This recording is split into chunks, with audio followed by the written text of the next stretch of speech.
Vote counting के अफरा तफरी के बीच तेजस्वी यादव अचानक से अपने 143 विधायक प्रत्याशियों को फोन घुमा देते हैं, उनसे बातचीत करना शुरू करते हैं। और ये सब कुछ देखने के बाद कहीं ना कहीं इस बात की चर्चा तेज हो जाती है कि आखिरकार ऐसा क्या हो गया कि तेजस्वी यादव को अचानक से अपने प्रत्याशियों से बातचीत करना पड़ा। रात भर बात करते हुए जो है वो देखे जा रहे हैं तेजस्वी यादव। रात भर उनकी बातचीत हुई है अपने प्रत्याशियों के द्वारा, और कम से कम आप समझ जाइए कि लगातार बात कर रहे हैं तेजस्वी यादव। इस सब के पीछे का कारण क्या है? अचानक से काउंटिंग के एक दिन पहले तेजस्वी यादव को क्यों अपने विधायकों से बातचीत करना पड़ रहा है? क्या है इसका राज? क्या है इसके ऊपर बात? सब कुछ आपको विस्तार पूर्वक बताएंगे, समझाएंगे, लेकिन उससे पहले मेरा परिचय जान लीजिए। मेरा नाम है रजत और आप जनता जंक्शन देख रहे हैं। देख लीजिए, काउंटिंग का अफरा तफरी है, माहौल जो है वो गरमाया हुआ है। हर तरफ जो है वो इसी बात की चर्चा है कि आखिरकार सरकार किसकी आ रही है। और इसी बीच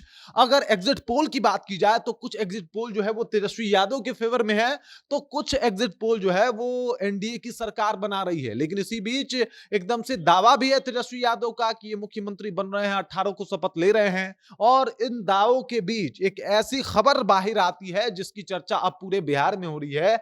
अचानक से तेजस्वी यादव जो है वो अपने तमाम विधायकों को लिस्ट निकाल के देख देख के कॉल करना शुरू करते हैं। 143 जो इनके कैंडिडेट हैं, आरजेडी के कैंडिडेट हैं, उनसे बातचीत करना शुरू करते हैं, माहौल बनाते हैं। और इसके पीछे का कारण है कि भाई साहब तेजस्वी यादव को डर है, ये डर सता रहा है कि कहीं वोट में कुछ गड़बड़ी ना हो जाए, कहीं काउंटिंग के दिन कुछ जो है वो ऊंच नीच ना हो जाए और कुछ ऐसा ना हो जाए जिसकी वजह से उनको चुनाव हारना पड़े। वैसे ही आरजेडी ये पहले भी बोल चुकी है कि भाई 2020 में जो कुकृत्य, आरजेडी के एक एमएलसी का बयान है कि जो कुकृत्य जो है वो हुआ है, वो इस बार ऐसा कुछ नहीं होने दिया जाएगा। और अगर इस बार कुछ ऐसा होता है तो भाई हम पहले से ही मुस्तैदी से इसके लिए तैयार खड़े हैं। और बस इसी मुस्तैदी को आगे बढ़ाने के लिए और उन प्रत्याशियों को सजग रहने के लिए तेजस्वी यादव लगातार उनसे बातचीत कर रहे हैं कि भाई साहब एक्टिव रहना, अलर्ट रहना, कोई भी बात हो, समस्या हो तो तुरंत इसकी सूचना आरजेडी के पास होनी चाहिए, आरजेडी मुख्यालय के पास पहुंचनी चाहिए।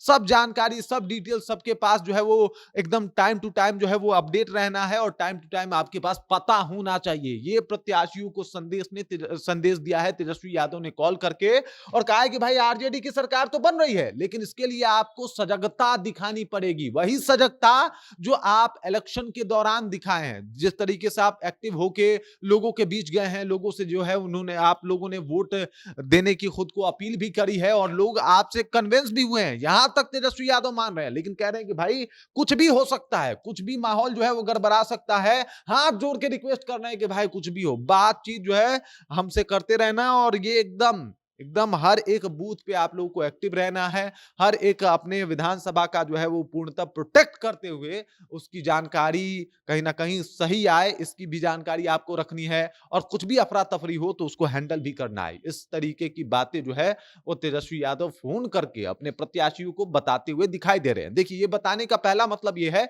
कि तेजस्वी यादव को भी डर लग रहा है कि कहीं अफरा तफरी ना हो जाए, कहीं माहौल ना हो जाए, कहीं जो बातें बोली जा रही है एनडीए के लिए, चुनाव आयोग के लिए कि भाई वोट चोरी होता है, कहीं वो बात ना हो जाए। और इसी वजह से तेजस्वी यादव अपने प्रत्याशियों को साफ तौर पे कह चुके हैं कि आपको अलर्ट रहना है। बाकी इस खबर, इस जानकारी को लेके, और तेजस्वी यादव को एक दिन पहले फोन घुमाना पड़ रहा है अपने प्रत्याशियों को कि ताकि वो लोग अलर्ट रहें। इस बात को लेके आप क्या सोचते हैं? आपके जहन में क्या कुछ चल रहा है? क्या आपको भी लगता है कि वोट चोरी जैसा कुछ होता है?